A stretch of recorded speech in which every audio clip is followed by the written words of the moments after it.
Bihar has turned out to be worse than what the BJP perhaps had estimated. What went wrong there? What is the course correction that the party is going to see? Is the reform drive going to be stalled at all? Will there be a grand realignment of opposition forces? And if there is going to be one, how will the BJP tide over that? To answer all of those questions, I have a very, very special guest with me right here on ET Now. We've got none other than Finance Minister Arun Jaitley joining us. Thanks a lot for being with us on the show today, sir. Bihar perhaps has turned out to be worse than your worst expectations. It's not gone according to plan. What has gone wrong? What would you attribute this loss to? You see, there are several factors which impact an election.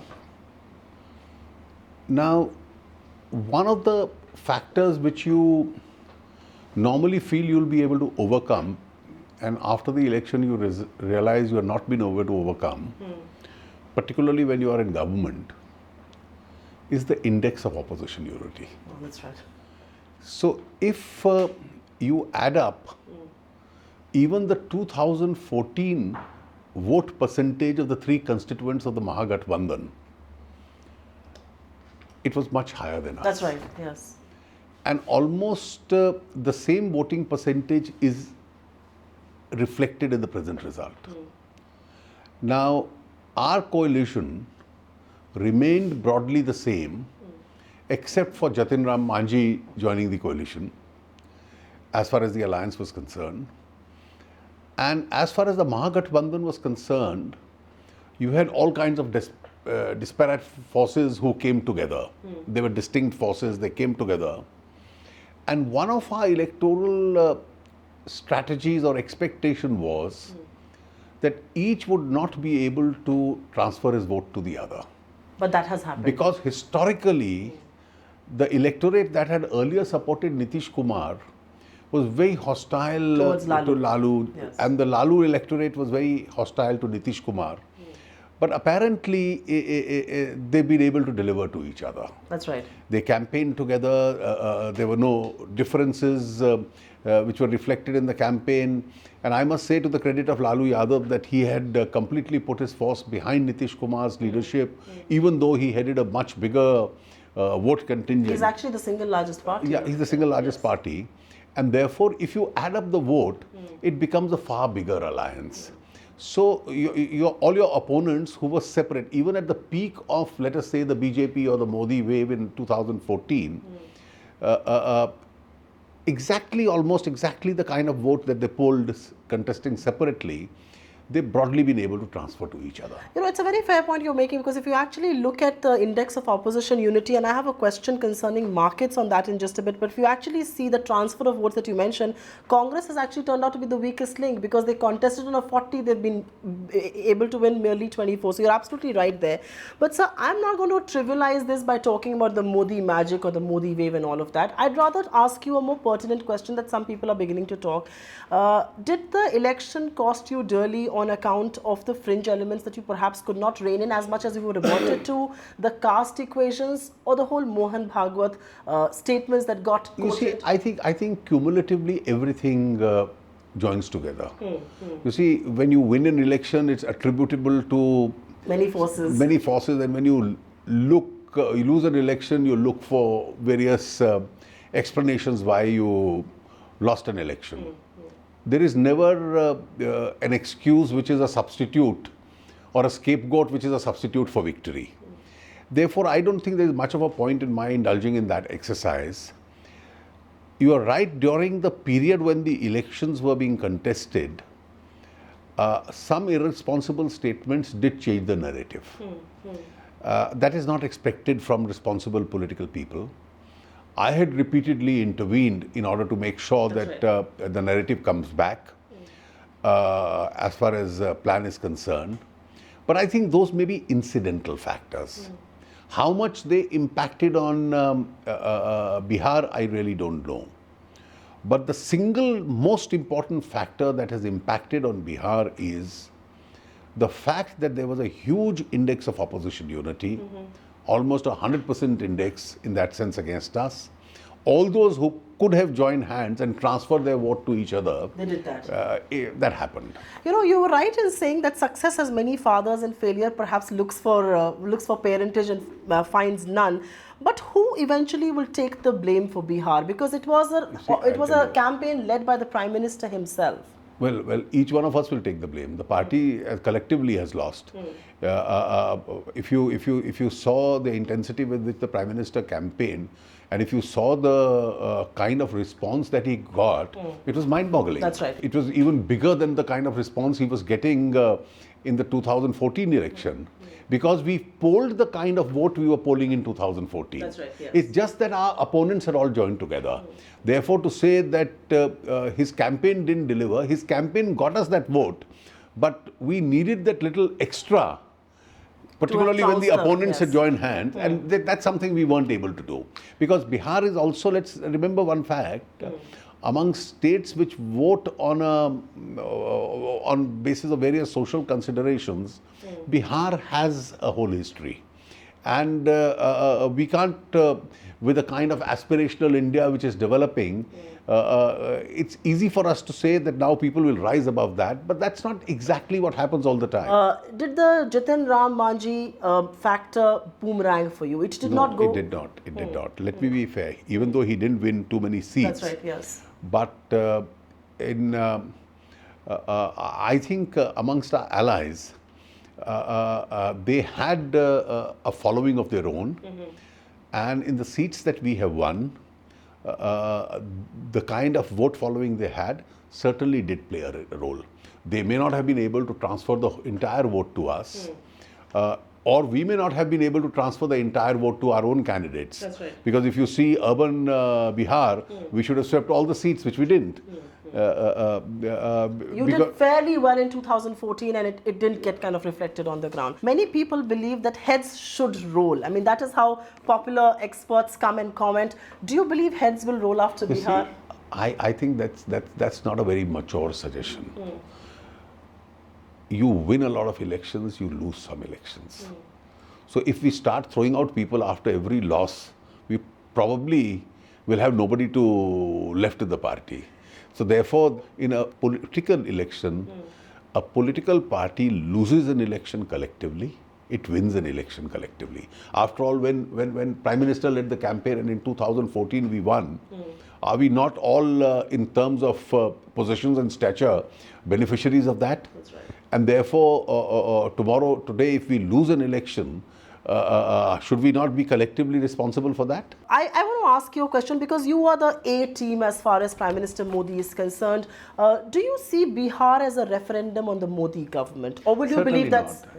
I think, you see, the referendum is a word we very loosely use in this country. There is no provision for a referendum in India.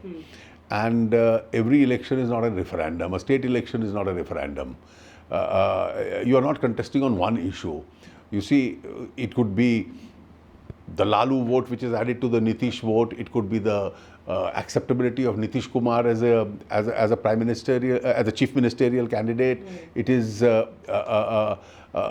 kind of force multiplier that a large coalition like this provides for you. Now, all these factors matter, and I don't think you can say that this was a particular issue on which it's a referendum. I want to take the focus away from all of this and ask you to urge you to wear the finance minister's hat, because the markets believe this is yet another stumbling block to the trade on the Wall Street. This is yet another headwind of the many headwinds from global environment that's coming in, and they perhaps see this setback as a measure that will stall the reform drive. I don't see this as a setback to economy at all. I was going to ask you that question. I don't see it as a setback on economy at all. You see, if under Nitish Kumar, Bihar grows and grows well, we've already announced an economic package for Bihar. Certainly, we are going to help the state. Our commitment is that the states which need to develop more, we have to help them more. That's right. And the eastern part of India, particularly Bihar, deserves that. And therefore, if economic activity picks up, and if Mr. Nitish Kumar goes on the kind of promised agenda, which I hope and believe he should go, and we don't see a repeat of what we saw during the RJD misgovernance, then certainly Bihar itself will add to India's economy. It's capable of doing That's that. right, yeah. Because as far as Bihar is concerned, it has a long distance to cover as far as reforms are concerned. Secondly, you must always believe that as far as economic reforms are concerned and the steps you have to take, there are three kinds of steps you have to take. Bulk of them are executive in nature. So you have all your investment related policies, cleaning up the system, taking quick decisions, quick environmental, quick FIPBs, quick investment decisions. These are And all you're doing executive. a lot of that. You've done with power, you've done with bankruptcy law, you're doing with income tax panel. Our structural reforms will continue, and therefore I think they should continue at a very rapid pace. Then you have decisions which need a legislative backing. And what needs a legislative backing really is a lot of decisions take place in the finance bills itself. That's right, yes. Some you have to go to Parliament, and ultimately you are able to persuade Parliament to pass law. I don't see there is a difficulty. Now we get focused and only on one decision, which is really requires a constitution amendment, which is struck up in the Rajya Sabha, which is the GST. Yes. And I know it for a fact. I have discussed with him in the past. And the JDU stand in the past also has always been, and Bihar's stand in the past has been in favor of GST. That's right, for the yes. simple reason that Bihar is not a producing state, Bihar is a consuming state. That's right. It And favors therefore it favors the GST. And therefore it is consistently, and I don't see any reason why anybody should change his stand on that. The reason why markets fear is that they believe that the opposition has been very obstructionist in the past, and they believe that reforms depend on the strength of the ruling party, and because this popular mandate has perhaps been against you, the opposition will perhaps be a little more adamant. Do you sense that as well? You see, they could be a little more adamant. Wherever we can accommodate their view, we'll certainly accommodate their view. But whatever decision will ultimately have to be taken, the mandate is with us as far as the central government is concerned to implement those reforms. And I can assure everybody that the government is very clear about the direction it has to move.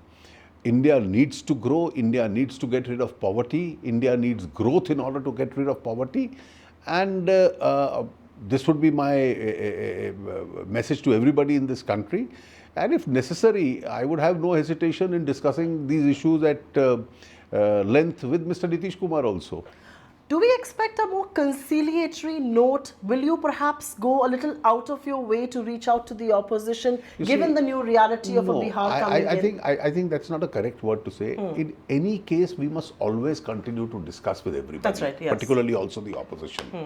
Now, I can assure you that we have been discussing all our moves with what I call the more accessible section of the opposition. There's some who continue to play hardball.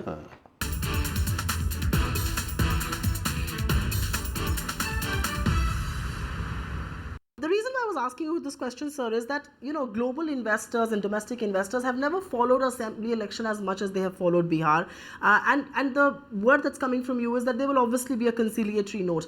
Are you consciously going to expedite the executive decisions? You've done a lot in power. You've done something with the bankruptcy law. I'll just tell you. Which ones will take priority over the others? I'll tell you. You Yes. see, my problems in the first instance were, how do we get the economy out of the slowdown mold?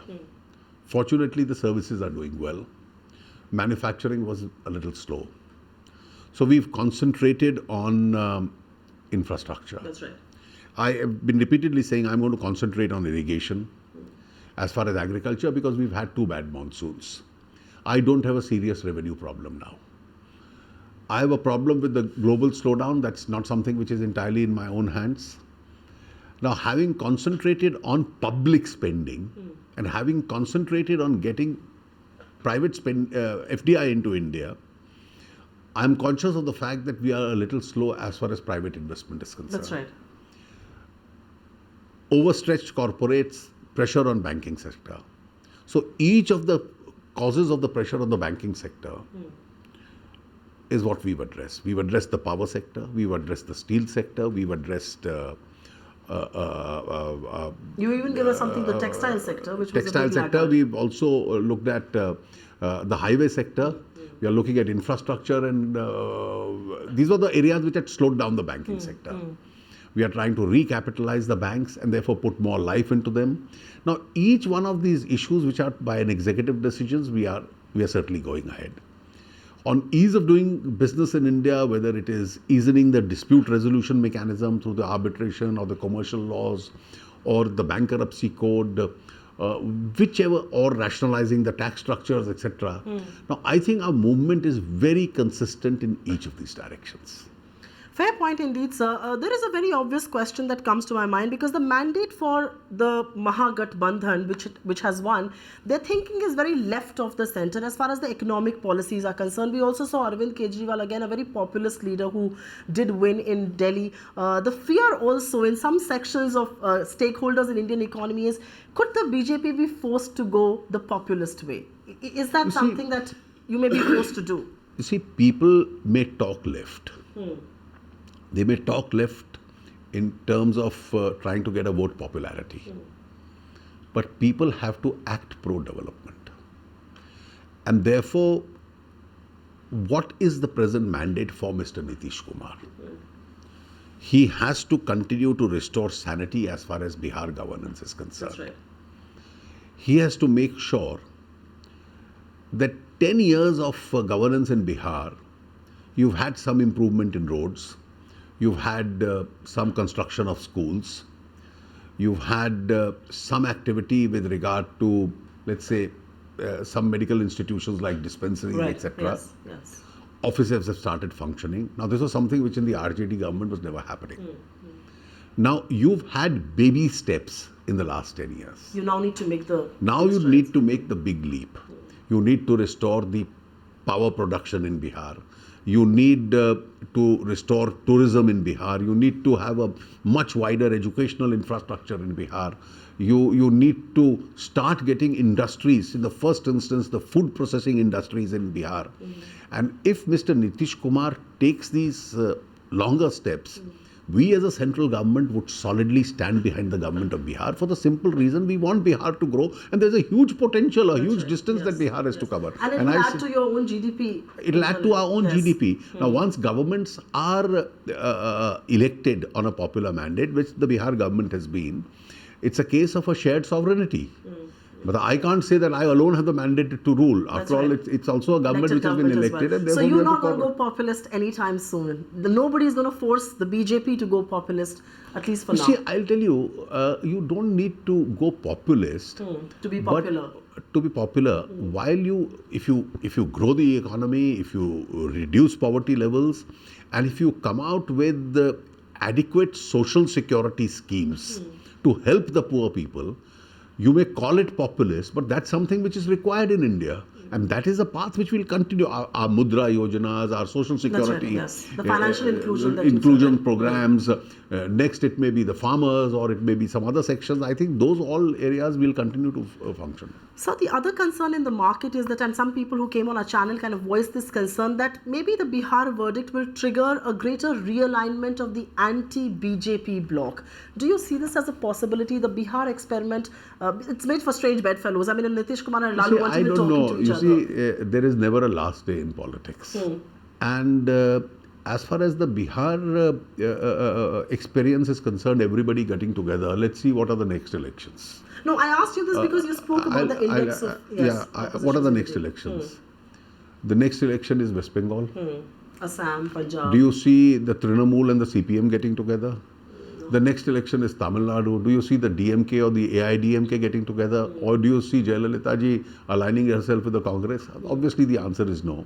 The next election is also Assam. That's right. And in Assam, if the Congress were to align itself with the UDIF, It's going to be an erosion of their own. They'll base probably there. Yes. end up surrendering But Assam you itself. don't see a Mayawati and a Mulayam coming together in UP at all. You see, they have once come together against us. So But if you Mayawati remember, came along with you as well. yeah. You see, there's a reasonable amount of flexibility there, but I don't see any possibility of that reasonably happening. Now, these are the next elections. That's right. So you see, these are theoretical comments which can be made in a discussion that you'll see far greater participation of this. But if we look at the reality of politics, it's different from ground to ground. Here, Nitish Kumar played the catalyst. That's right. If Nitish Kumar played the catalyst and brought Congress Forces together.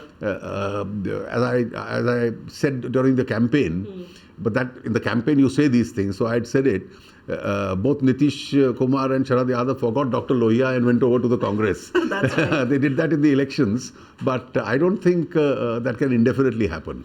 You know, sir, it's important that you say that Nitish Kumar played a catalyst, but many people now fear, and I'm asking you to know where your politicians had, that this coalition will perhaps be dictated terms by Lalu. I mean, even the way the press conference was conducted, actually, it was Lalu who was the dominating partner in this relationship. How do you see this marriage progress, if I may? You see, I hope it succeeds. And for the sake of Bihar, I hope it succeeds. It's not fair for anybody to make any adverse prediction even before the Council of Ministers has been sworn in. They won a mandate just now. That's right. They are entitled to their own timing. And I think Mr. Nitish Kumar is a very seasoned politician. And I can tell you, the Nitish Kumar that I know, And he's been your partner for many, many years. yes, the Nitish Kumar I know is not a pawn in anybody's hand, nor is he ever going to be. That's a fair assessment that's coming in by somebody who's known him for a while. Quick few last questions, sir.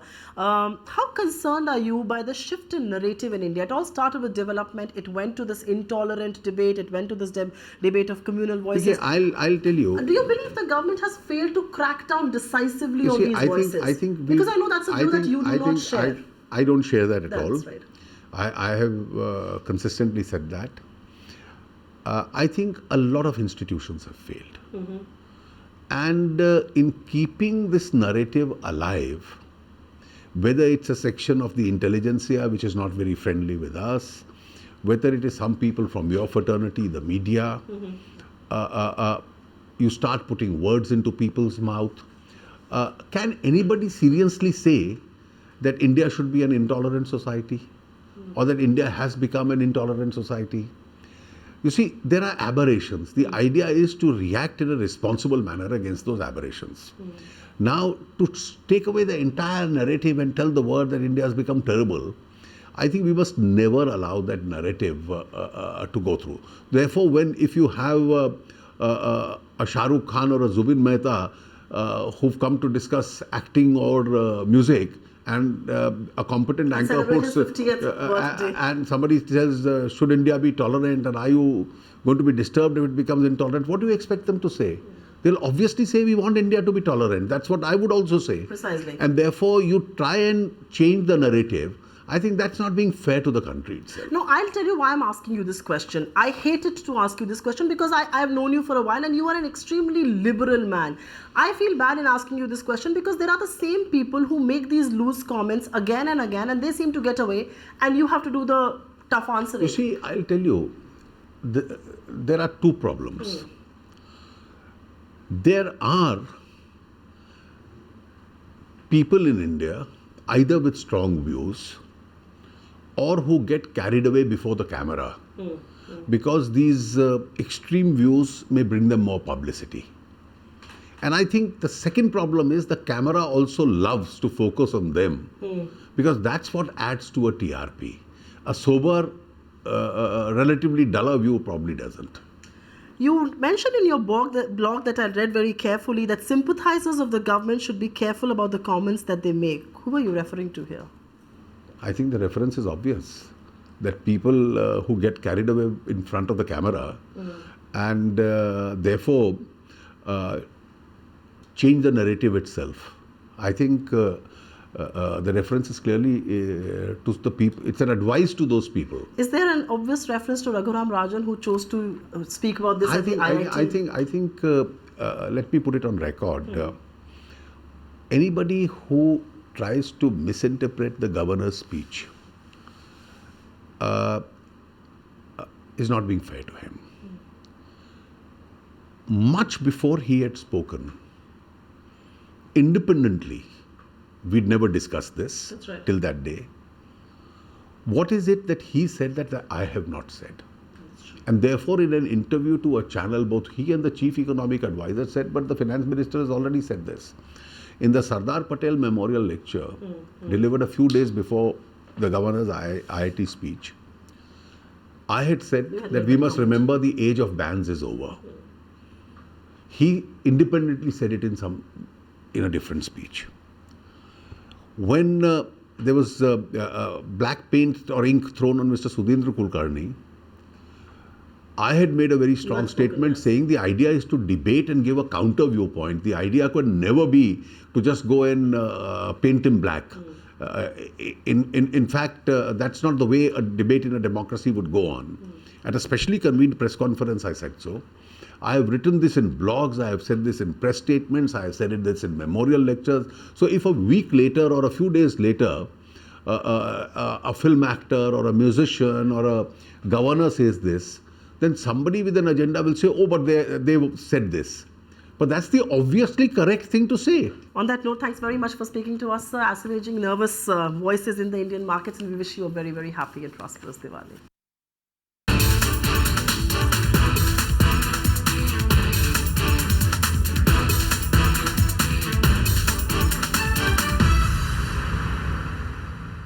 Find us on Facebook at facebook.com/ETNow and don't forget to click the like button. You can also follow us on Twitter at ETNowLive. To stay updated with all our programming, hit the subscribe button on our YouTube channel by logging on to youtube.com/user/ETNow.